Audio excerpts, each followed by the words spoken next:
আসসালামু আলাইকুম ওয়া রাহমাতুল্লাহ। আমি flex master Hasan, China training প্রাপ্ত। আজকে নতুন আরেকটি কাজ দেখাবো, OnePlus Nord।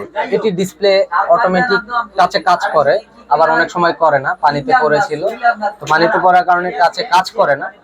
এরকম যদি প্রবলেম হয় যে আপনার টাচে কাজ করে না, ডিসপ্লে ব্ল্যাঙ্ক হয়ে গেছে অটোমেটিক, অবিশ্বাস্য হলেও সত্য যে আপনার পূর্বের নষ্ট ডিসপ্লেটি রিপেয়ার করা সম্ভব। I trust mobile phone servicing centre, Dhaka Motalib plaza. যোগাযোগ করবেন, আমাদের ডিসক্রিপশনে নাম্বার দেওয়া থাকবে, হোয়াটসঅ্যাপ নাম্বার।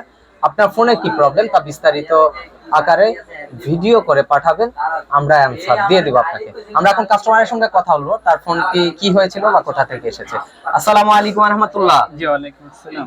কোথা থেকে এসেছিলেন ভাইয়া? আমি লক্ষ্মীপুর থেকে আসছি ভাই। ভাই, আপনার ফোনটি কি হয়েছিল বিস্তারিত একটু বলবেন। আপনার ফোনটি এখন কি কমপ্লিট পেয়েছেন কিনা? জি জি, ফোনটা হাত থেকে পড়ে ওই যে এটার ভিতরে পানি ঢুকছিল, ডিসপ্লে নষ্ট হয়ে গেছে। আচ্ছা। পরে ডিসপ্লেটা আসতো, টাচ আসতো না, টাচটা কাজ করতো না। পরে আপনার ঠিকানা পাইছি। আচ্ছা। আপনার ঠিকানা পাওয়ার পরে আপনার সাথে তো যোগাযোগ করলাম। যোগাযোগ করার পরে আপনি বললেন যে এটার একটা সলভ করে দেবেন।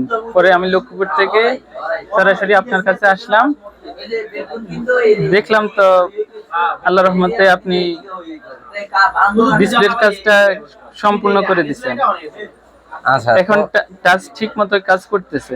তো আপনার কাছে কেমন লাগলো যে আপনার নষ্ট ডিসপ্লেটা ঠিক হলো? সেই ক্ষেত্রে আপনার অনুভূতি কি? জি, আলহামদুলিল্লাহ, ভালোই লাগছে ভাই। আপনার অন্যান্য বা লক্ষ্মীপুরের যারা আছে বা অন্যান্য সারা বাংলাদেশে যারা আছে অন্যান্য কাস্টমার, তাদের উদ্দেশ্য কি বলবে?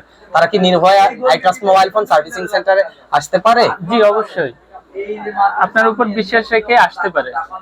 তো এই ফোনটির বর্তমান বাজার মূল্য প্রায় 10 থেকে 11,000 টাকা, OnePlus Nord। এই ডিসপ্লেটি আমরা অর্ধেকেরও কমে করে দিলাম। তো আপনাদের ফোন যদি এই ধরনের প্রবলেম হয়, যে কোনো ধরনের প্রবলেম ফোনের, আপনারা আমাদের সঙ্গে যোগাযোগ করবেন। ইনশাআল্লাহ আমরা আপনাদের ফোনটি সর্বোচ্চ চেষ্টা করে ঠিক করে দেওয়ার চেষ্টা করব। ভালো থাকবেন, সুস্থ থাকবেন। পরবর্তী কোনো ভিডিওতে আবার দেখা হবে। আল্লাহ হাফেজ।